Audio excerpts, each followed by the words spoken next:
maka kemudian mereka dikenal sebagai Ba'alawi. Ali As-Sakron tak hanya menulis tentang nasab klannya di dalam kitab Al-Burqah Al-Musyikoh, didorong oleh naluri untuk merawat dendam klannya kepada Syekh Abdul Qadir Al-Jilani, tokoh di balik layar yang mendorong Salahuddin Al-Ayyubi menghancurkan dinasti leluhurnya. Maka di dalam kitab yang sama, Ali As-Sakron juga menulis kisah tentang Faqih Muqaddam.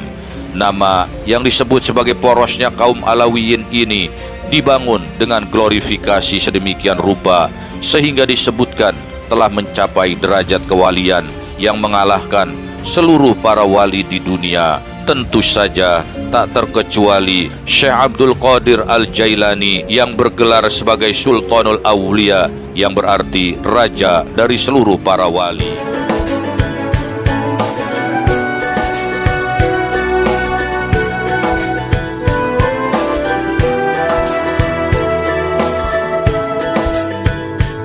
Assalamualaikum warahmatullahi wabarakatuh.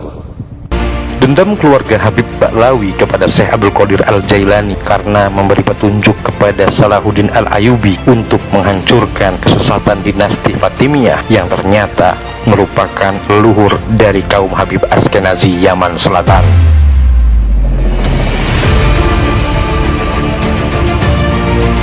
Fakta baru tentang leluhur Habib Ba'alawi dari dinasti Fatimiyah ternyata terdapat dalam kitab Al-Burqatul Musyikoh yang ditulis oleh Ali As-Sakron, dan ternyata Ubaidillah adalah anak dari Maimun Al-Qodah yang semakin membuat nasab para Habib ini makin terlihat sangat membagongkan dan sangat mengedan-edankan.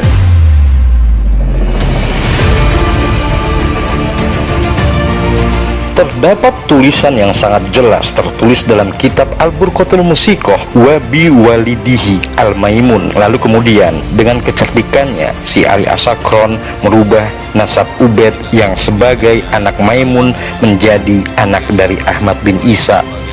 Dan tulisan Ali As-Sakron yang merubah nasab Ubaid menjadi anak Ahmad bin Isa itu bagaikan bayangan yang menipu mata bagi orang yang tidak awas.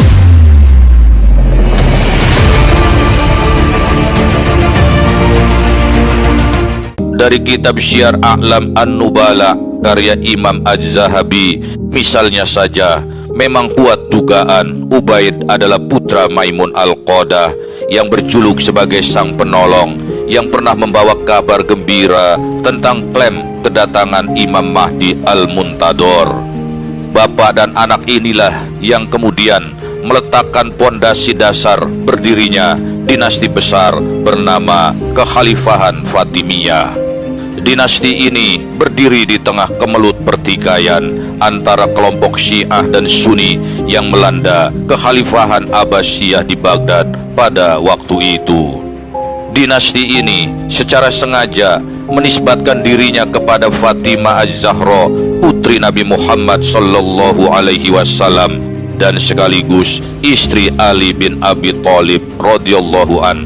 Inilah klan atau dinasti pertama yang mengklaim dirinya sebagai keturunan garis lurus dari pasangan Ali bin Abi Thalib dengan Fatimah Az-Zahra binti Rasulullah sallallahu alaihi wasallam. Setelah kematian Ubaidillah bin Maimun, tampuk pimpinan diambil alih oleh Abu Abdullah Al-Husain yang dikenal pula sebagai Sa'id ibnu Husain Al-Ismailiyah, yang melalui propagandanya mampu menarik simpati suku Kitamah dan suku-suku Arab maupun Afrika untuk menjadi pengikut setianya. Dengan kekuatan ini, Sa'id ibnu Husain Al-Ismailiyah bahkan berhasil mengalahkan pasukan Jiyadatullah selaku penguasa Afrika Utara pada saat itu. Syiah Ismailiyah mulai menampakkan kekuatannya setelah tampuk pemerintahan Fatimiyah dijabat oleh Sa'id ibnu Husain Al-Ismailiyah yang kemudian menisbahkan dirinya dengan gelar Ubaidillah Al-Mahdi. Atas saran dari Syekh Abdul Qadir Al-Jailani yang khawatir Mesir akan jatuh ke tangan pasukan salib Eropa, maka Kekhalifahan Abbasiyah menyerbu Mesir di bawah pimpinan Salahuddin Al-Ayyubi dan Syirkuh. Setelah berhasil mengambil alih kekuasaan, Syirkuh dinobatkan menjadi wazir hingga pada tahun 565 Hijriah atau setara dengan tahun 1117 Masehi. Setelah Syirkuh wafat, jabatan wazir diserahkan kepada Salahuddin Al-Ayyubi. Selanjutnya, Salahuddin mengambil kekuasaan sebagai khalifah setelah Al-Aidid, khalifah terakhir dinasti Fatimiyah, wafat. Dengan berkuasanya Salahuddin, maka diumumkan bahwa kekuasaan Daulah Fatimiyah berakhir. Terbentuklah dinasti Ayyubiyah, sekaligus mengubah orientasi dari paham Syiah ke paham Sunni. Untuk mengantisipasi perlawanan dari sisa-sisa pendukung Fatimiyah, lagi-lagi atas saran Syekh Abdul Qadir Al-Jailani, Salahuddin membangun benteng bukit di Muqattam dan dijadikan sebagai pusat pemerintahan dan militer. Hingga kini, bangunan benteng dimaksud masih berdiri kokoh di kawasan pusat Misral Qadim atau Mesir Lama. Sejak dihancurkan oleh Salahuddin Al-Ayyubi, sisa-sisa dinasti Fatimiyah bagaikan raib ditelan bumi. Para sejarawan Islam menduga hal ini terjadi karena keengganan keturunan Fatimiyah untuk mengiklankan nasab mereka sebagai zuriyah Nabi. Di samping karena takut kepada penguasa, ditambah lagi karena penyembunyian nama-nama para pimpinan mereka sejak Muhammad bin Ismail hingga Ubaidillah Al-Mahdi. Klan ini kembali mencoba bangkit setelah Ali Abu Bakar As-Sakron menulis kitab Al-Burqa Al-Musyikoh di abad 9 Hijriah. Mereka kemudian menisbahkan klannya dengan nama Ba'alawi dengan mengatribusi sebagai keturunan Rasulullah Sallallahu Alaihi Wasallam lewat jalur nasab Ubaidillah bin Ahmad bin Isa, atau yang mereka beri julukan sebagai Ahmad Al-Muhajir. Dengan demikian, akhirnya diketahui sisa-sisa keluarga dinasti Fatimiyah ini rupanya telah melarikan diri ke wilayah Yaman. Selama sekian waktu mereka bersembunyi di balik taqiyah sebelum akhirnya Ali As-Sakron menulis kitab Al-Burqa Al-Musyikoh.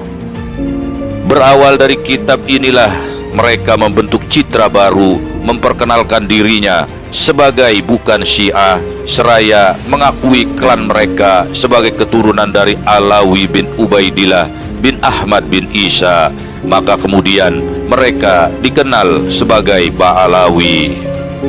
Ali As-Sakron tak hanya menulis tentang nasab klannya di dalam kitab Al-Burqa Al-Musyikoh, didorong oleh naluri untuk merawat dendam klannya kepada Syekh Abdul Qadir Al-Jilani, tokoh di balik layar yang mendorong Salahuddin Al-Ayyubi menghancurkan dinasti leluhurnya. Maka di dalam kitab yang sama, Ali As-Sakron juga menulis kisah tentang Faqih Muqaddam. Nama yang disebut sebagai porosnya kaum Alawiyin ini dibangun dengan glorifikasi sedemikian rupa sehingga disebutkan telah mencapai derajat kewalian yang mengalahkan seluruh para wali di dunia. Tentu saja tak terkecuali Syekh Abdul Qadir Al-Jailani yang bergelar sebagai Sultanul Awliya, yang berarti raja dari seluruh para wali. Tak puas dengan kitab Al-Burqah, Ba'alawi yang lain, Abdurrahman Al-Hatib, juga menulis kitab berjudul Al-Jauhar Al-Safab, yang salah satunya menulis kisah bahwa Faqih Muqaddam melakukan surat menyurat dengan Syekh Sa'ad Al-Jibari, yang dalam suratnya itu Faqih Muqaddam mengaku telah melakukan mi'raj ke Sidratul Muntaha sebanyak 70 kali. Inilah yang membuat banyak kalangan umat Islam terpaksa harus mencibiri tokoh Faqih Al-Muqaddam ini, sehingga skenario untuk menggeser kedudukan Syekh Abdul Qadir Al-Jailani dengan Thariqat Qadiriyahnya menjadi gagal total. Thariqat Faqih Al-Muqaddam yang disebut juga sebagai Thariqat Alawiyin tetap menjadi hal asing bagi umat Islam Nusantara pada umumnya. Belum lagi kenyataan sejarah menunjukkan pula dengan gelar yang disebut penulis kitab Al-Musra' Al-Rawi disebut sebagai Syekh Musayyikil Islam atau guru besar ilmu agama Islam, dan ilmul ulama'ul alim yang berarti ilmunya kaum ulama kenamaan. Ternyata Faqih Muqaddam sama sekali tidak meninggalkan warisan kitab atau karya tulis walau sehelai pun. Ini berbeda 180 derajat dengan Syekh Abdul Qadir Al-Jailani yang mewariskan kitab-kitab kepada dunia Islam tak kurang dari 17 judul. Walau ditulis lebih dari 1000 tahun lalu, namun kitab-kitab Syekh Abdul Qadir Al-Jailani tersebut masih tetap relevan dipelajari oleh umat Islam untuk menjadi kekasih Allah Subhanahu wa Ta'ala. Assalamualaikum warahmatullahi wabarakatuh.